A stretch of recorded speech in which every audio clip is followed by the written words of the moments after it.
Nicola Sturgeon's independent Scotland dream has been defeated as an expert highlights a key issue to the First Minister's plans.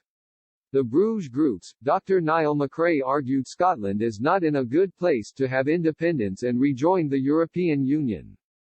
During an interview with Express.co.uk, Dr. McRae claimed if Nicola Sturgeon had her way and Scotland was able to rejoin the EU, the Scottish people would lose significant amounts of money. He said, due to the coronavirus, Scotland's economy has suffered heavily and if made independent before rejoining the EU, they would be even worse off. Dr. McRae argued Scotland would then need to pay significant sums into the EU and this money would go elsewhere in the bloc, not to the Scottish economy. Dr. McRae said, the Scots have got to realise that they would be hit with the same problem that is going to hit the Irish. The problem is that their economy is savaged by coronavirus and the EU needs money.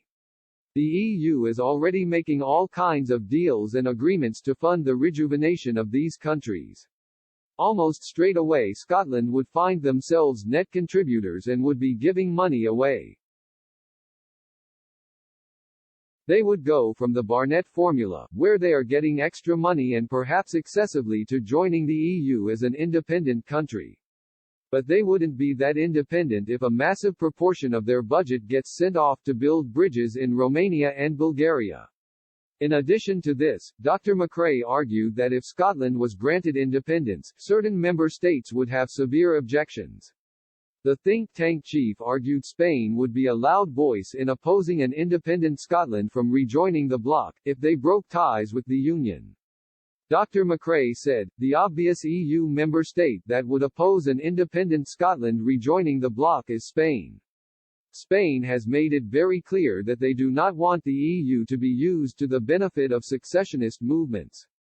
That is an entirely understandable position that they are taking. Dr. McRae also highlighted some key trends he has seen among member states in the European Union recently. He said, these countries see that the EU is detracting from that sense of nationhood. Anything that suggests countries can be encouraged to break up and become part of this pan-European superstate rather than be part of their historical place in Spain, Great Britain or wherever, I think there is going to be a lot of pushing back against any secessionist movement, or suddenly be able to arrive in the EU as an independent country.